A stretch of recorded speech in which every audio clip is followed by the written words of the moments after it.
ಈ ಖಾತಾ ವಿಚಾರದಲ್ಲಿ ನಾವು ಮಾತಾಡೋದಾದರೆ ಅಲ್ಲಿ ಏನೇ ಒಂದು ದಾಖಲಾತಿ ಆಗಬೇಕಂದ್ರೂ ಅದರದ್ದೇ ಆದಂಥ ನೀತಿ ನಿಯಮಗಳು ರೂಲ್ಸ್ ಪ್ರತಿಯೊಂದು ಹೇಳ್ತಾರೆ ಸಾಮಾನ್ಯ ಜನರಿಗೆ.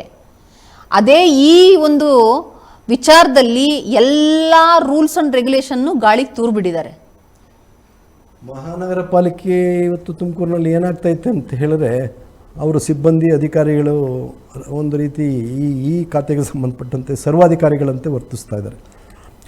ಅವ್ರಿಗೇನು ಒಳ್ಳೆಯದಾಗತ್ತೆ, ಅವ್ರಿಗೇನು ಅನುಕೂಲ ಆಗುತ್ತೆ, ಮತ್ತು ಯಾರಿಗೆ ಆಗಬೇಕಾಗಿದೆಯೋ ಈ ಖಾತೆಗಳು ಅನ್ನೋದಷ್ಟೇ ಗಮನ ಹೊರತು, ಇವತ್ತು ಸಾರ್ವಜನಿಕರು ಅಲ್ಲಿ ನೂರಾರು ಸಂಖ್ಯೆಯಲ್ಲಿ ಬೆಳಗಿನ ಸಂಜೆ ತನಕ ಹೋಗೋದು ನೋಡಿದಾಗ ನನಗೆ ಭಾರಿ ಹೊಟ್ಟೆ ಉರಿಯುತ್ತೆ.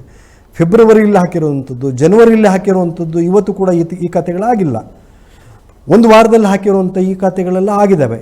ಅಂದರೆ ಮಹಾನಗರ ಪಾಲಿಕೆಯಲ್ಲಿ ಇವತ್ತು ಈ ಖಾತೆ ಅನ್ನುವಂಥದ್ದು ಇದೆಯಲ್ಲ, ಇದು ದೊಡ್ಡ ಬ್ರಹ್ಮಾಂಡ ಭ್ರಷ್ಟಾಚಾರದ ಕೂಪ ಆಗಿ ಅಲ್ಲಿ ನಿಂತಿದೆ ಹೊರತು, ಮತ್ತು ಈ ಕಾನೂನುಗಳು ಬಂದಷ್ಟು ಜಾಸ್ತಿ ಆದಷ್ಟು ಕೂಡ ಜನಗಳಿಗೆ ಅನುಕೂಲ ಆಗುತ್ತೆ, ಒಳ್ಳೆಯದಾಗತ್ತೆ ಅಂತಲ್ಲ. ಇದರಿಂದ ಭ್ರಷ್ಟಾಚಾರ ಜಾಸ್ತಿ ಆಗುತ್ತೆ ಅನ್ನೋದು ಬಿಟ್ಟು ಬೇರೇನೂ ಆಗಲ್ಲ.